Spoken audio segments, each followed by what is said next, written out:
ಯಾಕೆ ಸಿದ್ದರಾಮಯ್ಯನವರೇ ಸ್ವಾತಂತ್ರ್ಯ ಬಂದಾಗಿನಿಂದ ಇವತ್ತು 75 ವರ್ಷಗಳಲ್ಲಿ 55-60 ವರ್ಷಗಳ ಕಾಲ ಈ ದೇಶದಲ್ಲಿ ರಾಜ್ಯದಲ್ಲಿ ಆಡಳಿತ ನಡೆಸಿರ್ತಕ್ಕಂಥವ್ರು ನೀವು ಕಾಂಗ್ರೆಸ್ ಪಕ್ಷದವರು.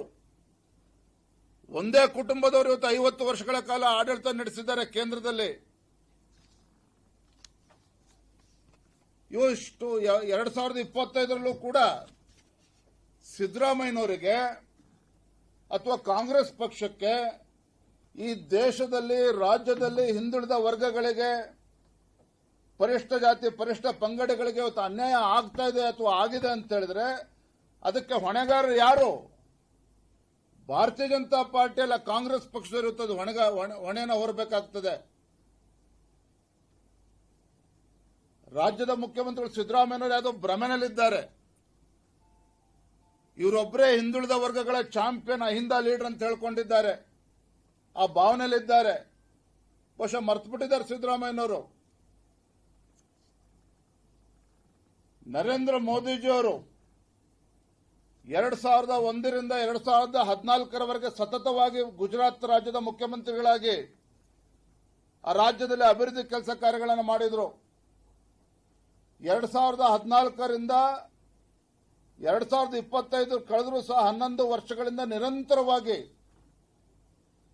ಪ್ರಧಾನಮಂತ್ರಿ ನರೇಂದ್ರ ಮೋದಿಜಿಯವರು ದೇಶವನ್ನು ಮುನ್ನಡೆಸ್ತಾ ಇದ್ದಾರೆ. ಯಾರು ನರೇಂದ್ರ ಮೋದಿಜಿಯವರು? ಅತ್ಯಂತ ಹಿಂದುಳಿದ ವರ್ಗಕ್ಕೆ ಸೇರಿರ್ತಕ್ಕಂಥ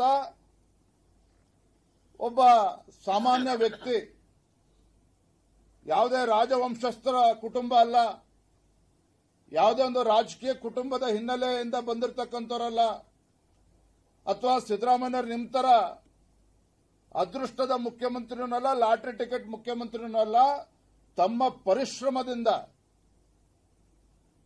ಈ ದೇಶದ ಬಗ್ಗೆ ಒಂದು ಕಲ್ಪನೆನ ಇಟ್ಕೊಂಡು ಭಾರತವನ್ನ ಒಂದು ಅಭಿವೃದ್ಧಿ ಹೊಂದಿರತಕ್ಕಂಥ ದೇಶವನ್ನಾಗಿ ಪರಿವರ್ತನೆ ಮಾಡ್ತೇವೆ ಅಂತೇಳಿ ಒಂದು ಸಂಕಲ್ಪವನ್ನು ತೊಟ್ಟು ಕಳೆದ 11 ವರ್ಷಗಳಿಂದ ನಿರಂತರವಾಗಿ ದೇಶ ಸೇವೆಯನ್ನು ಮಾಡ್ತಾ ಇದ್ದಾರೆ. ಪ್ರಧಾನಮಂತ್ರಿಗಳಾಗಿ ಸೇವೆಯನ್ನು ಸಲ್ಲಿಸ್ತಾ ಇದ್ದಾರೆ.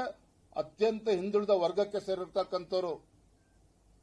ಆದರೆ ನರೇಂದ್ರ ಮೋದಿಜಿಯವರು ಎಲ್ಲೂ ಕೂಡ ನಿಮ್ಮ ತರ ಹಿಂದುಳಿದ ವರ್ಗದವರು ಅಂತೇಳಿ ಎಲ್ಲೂ ಕೂಡ ಹೇಳಿಕೊಂಡು ರಾಜಕೀಯವಾಗಿ ಬೇಳೆ ಬೇಯಿಸ್ಕೊಳ್ತಕ್ಕಂಥ ಪ್ರಯತ್ನ ಮಾಡಿಲ್ಲ.